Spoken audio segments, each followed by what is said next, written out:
So this is our replica Neolithic Longhouse. We've made this in the last few years with people actually building it themselves. We know how big it might have been from evidence that was found in post holes, which are the holes in the ground where the timber posts used to be. So we kind of have an idea how big it would have been, how wide it would have been, and how long it would have been. Sometimes there are Neolithic round houses, which are, as the name may suggest, round instead. But we've chosen to build a Neolithic longhouse. Now, you can see on the top that it's got a thatched roof. I'll take you a little bit closer. And this is all water reeds. And it's all the way up to the very, very top. There's about 7 layers of thatching on the top. So it's a watertight building. So it means no rain can come in. It would have been a fantastic living space for the Neolithic people. No longer are they moving around hunting those animals just in temporary shelters. They are actually staying in one place. They're using their new technology, their newfound knowledge to start building homes. And this is really the first permanent home that is made by people in the world, these kind of buildings. So what is it made from? Well, it's not made from concrete or bricks. It's made from mud and wood. And a kind of very special mud. We'll talk about that in a little bit, but I'm just going to show you some of the other bits in here. So this is a really good example. You can see our lovely little sort of piggy ball here.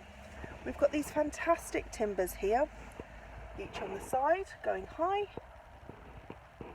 and then we've got in between, we've got this, which is the mud I was talking about. This is called daub, and it's a type of mud which is made from clay and mud and actually something else. If you put clay and mud together, what's going to happen is it's going to dry and then fall apart. So it needs something to connect it to each other so it stays nice and strong.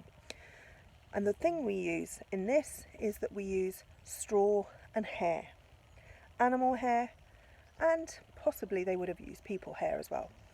And then when your hair, sometimes it gets tangled. It's a bit like this. It tangles it all together. It connects the fibres together so it creates a really strong wall.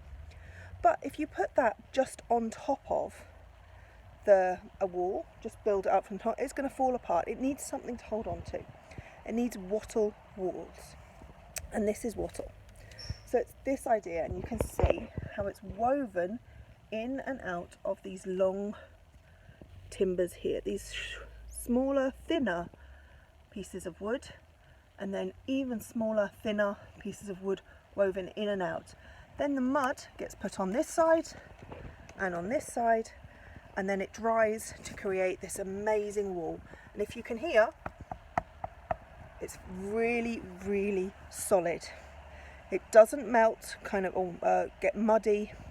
It is protected by these amazing the thatched roof I was telling you about.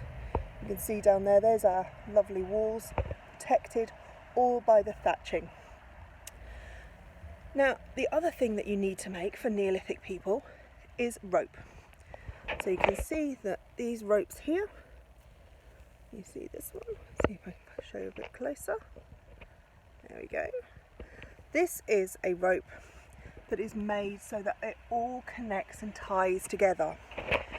Now those ropes aren't made from something you can just go and get from B&Q, because there wasn't a B&Q. You needed to make those ropes. So everything that this building is made from is made by the people who are living in it. The ropes are made from plant fibre. So you use different plants to be able to create different types of strength of rope. Now some of the ones that we've used here in this building are made from nettle. We take all the we don't want to get stung by nettle, so we take all of those stinging leaves off, and then we put the long stalks and we dry them out, and then they are woven together like a plait, and then used to, and then kind of twisted to make into this really, really strong rope. And as you can see, it's strong enough to hold a building together.